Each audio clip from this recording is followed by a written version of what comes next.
Alright guys, so tonight I wanted to do a short video, well maybe it's not going to be that short. I wanted to do a video on my new Rockdocks that I got from Patmarlins.com. I think I mentioned those Rockdocks from Patmarlins.com in a previous chat. I think it was the last live chat. I wanted to show you guys real quick why I ordered those and why I installed them and what I like and what maybe what I would change. So one of the things that, well, on my reloading bench, and I assume it's the same with a lot of you guys, is that you run out of space on your reloading bench. Whether you have tons of crap on there, like you're working on different loads and stuff, and sometimes I get busy with all my reloading projects. I'm working on for example, right now I'm working on a 500 SOCOM, as well as a 277 Wolverine, and some 300 Blackouts, and some 357s, and 44 mags, and anyways, you get the picture, but you run out of space on your reloading bench when you're doing all these projects. So I have multiple presses, reloading presses, and I like to do certain calibers on certain presses, and I also like to size my bullets, but I don't like to use my Forster press to size bullets because it doesn't work very good for that because of how the die fits in. I love to do all my single stage loading on the Forster press, but not so much sizing bullets because you can't put that bullet container on top.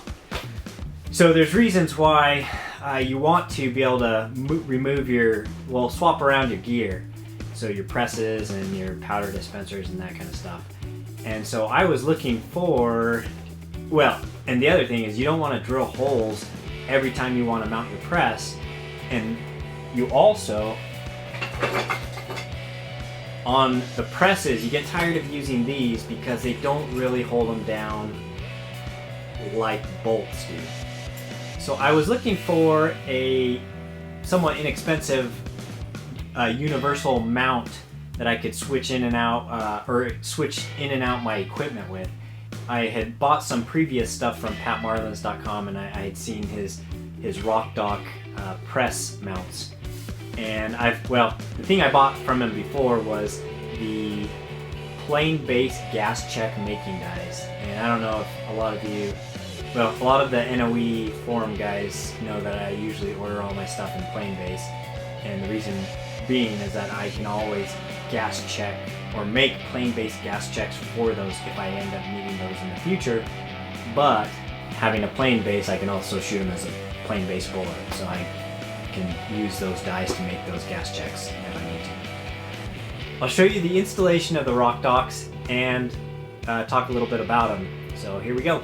Alright, when you order the Rockdock, you get these parts right here. You get the plates, the mounts, and the bolts and the nuts.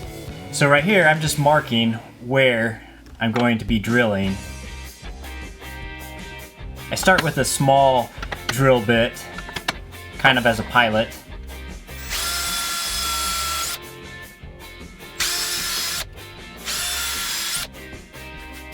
I check my larger drill bit to make sure it fits through the hole.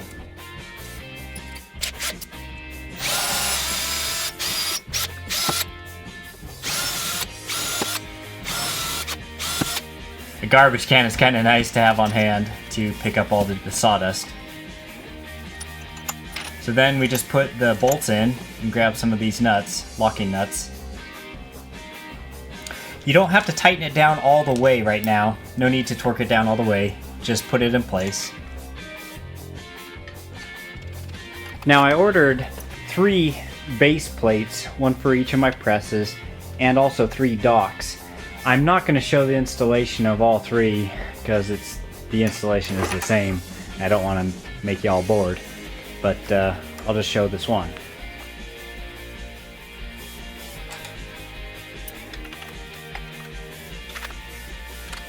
Once you have the left side done, then you can use the plate to figure out where to put the right side. So I'm just marking it again.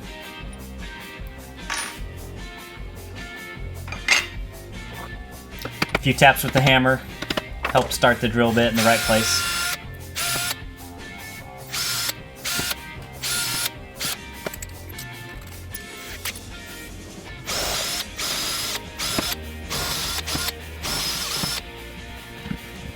garbage can is handy again.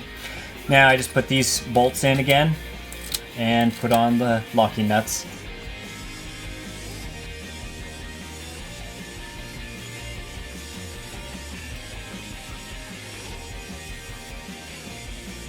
You don't have to torque it down too tight right now.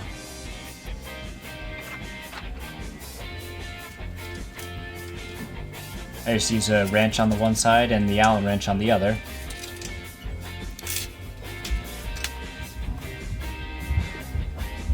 Now it's time to mount the plate to the bottom of the reloading press.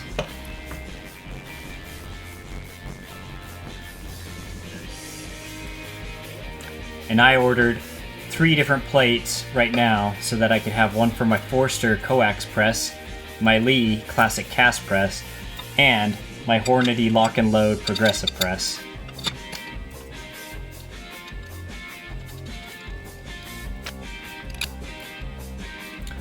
On the plate, I do torque it down, make it nice and tight, using the Allen wrench on one side and the wrench on the other.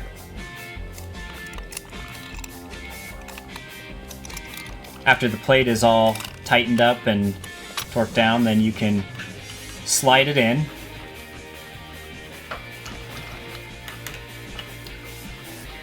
Now real quick, there's a couple different ways you can use these mounts.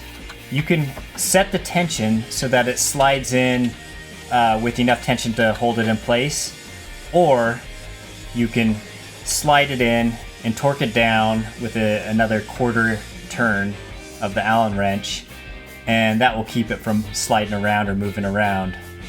So it depends if you want to use it as like a quick change or if you want to just have it locked down nice and firm. I like to have mine locked down nice and firm, so I give it that extra quarter turn and it holds everything in nice and snug.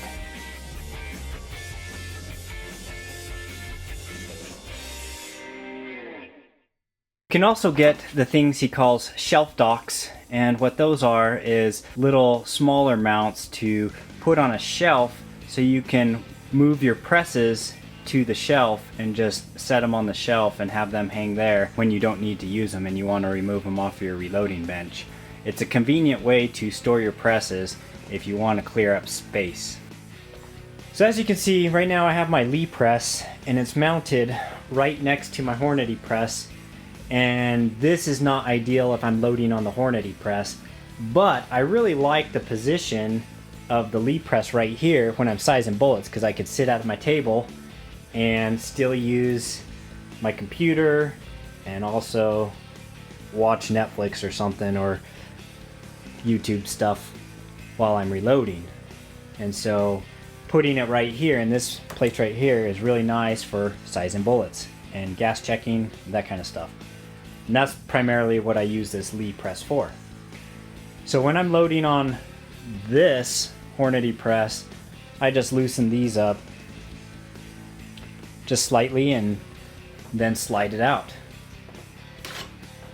And with that press out of the way, I can do my normal loading with my Hornady press and everything's fine and dandy.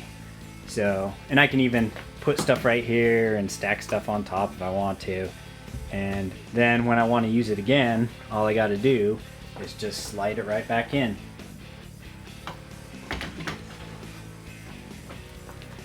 And realistically, I could just leave it with this tension and I'd be able to size bullets just fine, but I like to tighten things down usually. So anyways, that's how it works. One of the things I plan on getting in the future is a bunch more of these base plates. Over at Patmarlins.com, you can go ahead and see that he makes the plates for all kinds of stuff like powder dispensers and other commonly used reloading equipment.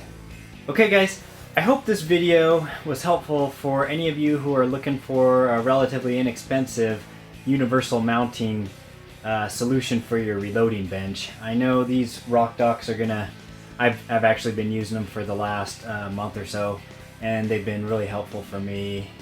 So hopefully this has been helpful for you guys, and you should go check out Pat Marlin's site. It's patmarlins.com, and I'll put a link to his website patmarlins.com in the video description. And he did give me a coupon code to hand out to my viewers or watchers, listeners, whatever you want to call it. So the coupon code for his site, I will also put that in the video description, but it is. So go ahead, check it out and see what you think. I hope you guys get a chance to do some casting, loading, or shooting. Over here it's a little bit snowy now finally, and so I haven't been able to shoot, but I've been able to cast and do some loading. So until next time, stay safe, guys.